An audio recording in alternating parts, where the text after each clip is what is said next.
I'm doing a part two continuation of my video I did yesterday where I broke over the new Emerson College, the Hill poll, which went over the presidential election. Today's video, I'll be going over briefly the Senate race ratings that this poll went over that I mentioned that I'd be going over in today's video. I'm just going to quickly show you the Senate results and then go to the Senate map and see what they mean. In the Arizona Senate race, Democratic candidate Ruben Gallego leads Republican Kari Lake by 49% to 42%. The Michigan Senate race has Democrat Elisa Slotkin at 47% and Republican Mike Rogers at 41%. Nevada Senate, Democratic incumbent Jackie Rosen is at 50%, Republican Sam Brown is at 40%. We're going to skip the North Carolina governor just because this video is mainly focusing on the Senate race, but definitely Democrat Josh Stein is doing very well there and is likely favored to win that race. In the Pennsylvania Senate race, Democratic incumbent Senator Bob Casey leads Republican Dave McCormick at 48% to 44%. In the Wisconsin Senate race, Democrat incumbent Tammy Baldwin, and what I think is a surprise of the poll, leads at 49% to Republican challenger Eric Hovda at 48%. So, the main takeaway from this poll is similar to a video I did a few days ago, which is the Democratic incumbents continue to basically run circles around the Republican challengers in most instances. The one exception in this poll being that Eric Hovda is running much better in this poll than in most other polls that I've seen. I'm not sure if this is an accurate depiction of the race, or if this is an outlier, or if this is the most accurate depiction of the race, and the other polls have been wrong, and this race is actually very close. I'm not too sure. In the video I did where I was comparing President Trump's numbers to Republican Senate challengers, I did mention out of all the Republican candidates, Hovd was running the least behind Donald Trump compared to the other candidates, meaning that the margin between Trump and Hovd's numbers was the smallest. But that being said, it was still, I think, like a 3 or 4% difference. But it is very surprising to see this race being very, very close. And so, what does this mean for the Senate itself? Well, it's not that the Republicans in this poll still have a good chance of winning the Senate because the state of Ohio was not mentioned, where it's Bernie Moreno versus Sherrod Brown, and the state of Montana was not polled, where it was John Tester versus Tim Sheehy. And right now, I think both of those states have a very decent chance at voting for the Republican challengers. I think more likely is Montana. Sherrod Brown seems to be leading in a lot of polls right now, but that I could see that being an election day surprise where Bernie Moreno ends up defeating Brown. I wouldn't be too shocked about that, but I think definitely it'd be unfair to say that Brown does not have a lead right now. But the rest of these races, though, I mean, barring a late change, I think the Arizona Senate race is pretty much done. That Ruben Gallego is going to defeat Kari Lake, unless like a lot of Gallego supporters just decide to say, now we know we're going to win and just don't vote and just stay home on election day. I don't really see much of a path for Kari Lake at this time. Michigan Senate, Elisa Slotkin at 47, Republican Mike Rogers at 41. This is interesting because Michigan's races the last few years have typically been very close. There's a lot of undecided vote left. And so this is definitely a race that's winnable. But right now in a lot of polls, Harris has taken a 2 to 3 point lead over Trump in the state of Michigan.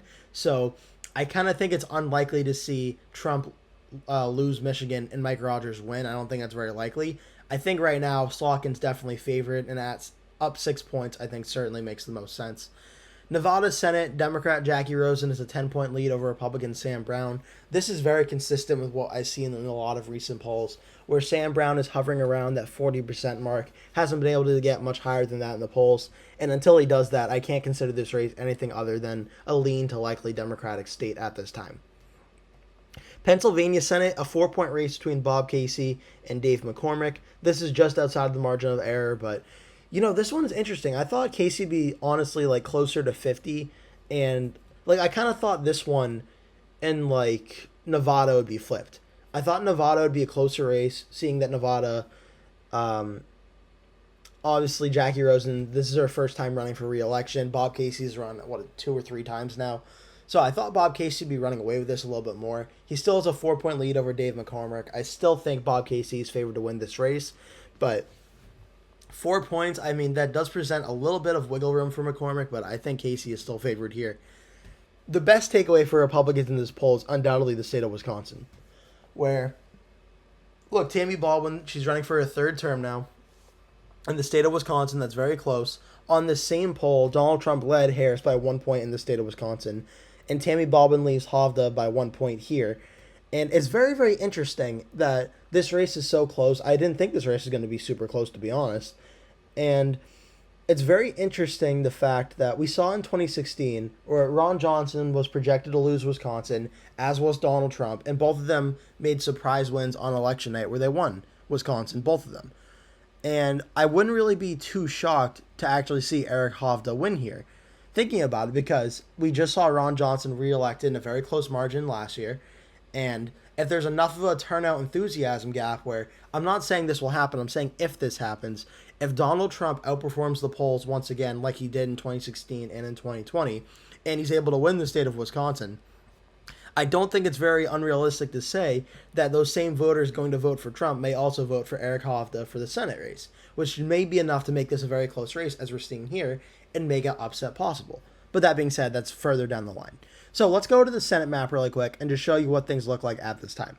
So Arizona, Gallego is 49, Lake has 42. That's a 7-point margin. That would give Arizona a likely Democratic leaning for Gallego over Lake at this time.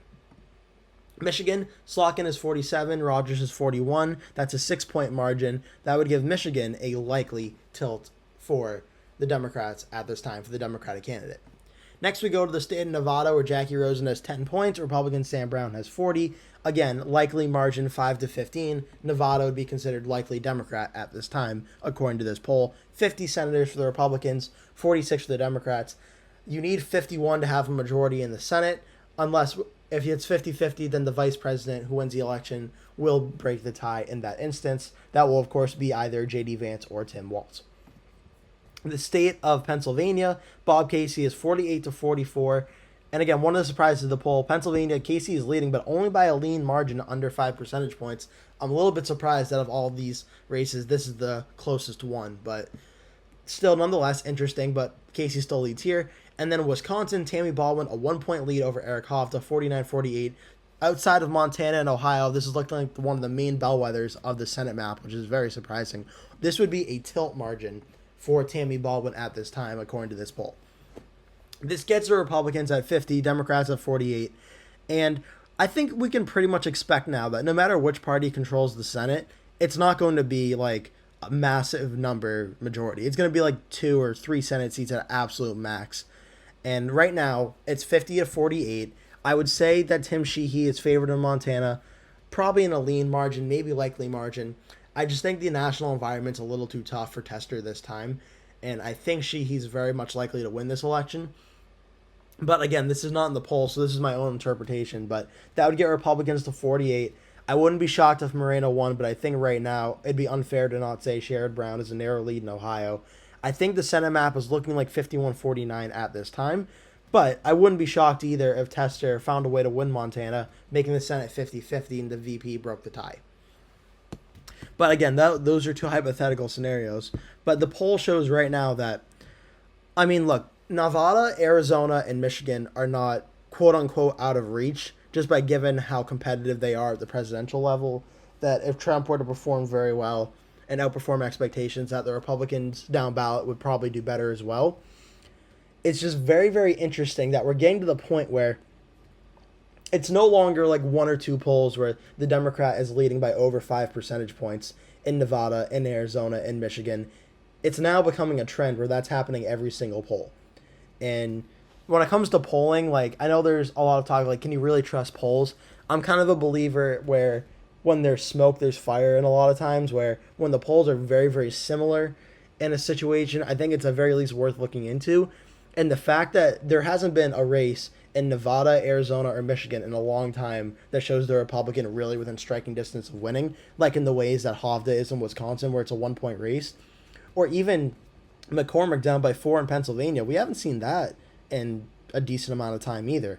It's starting to look like Nevada, Arizona, and Michigan might just be out of reach for the Republicans at this time.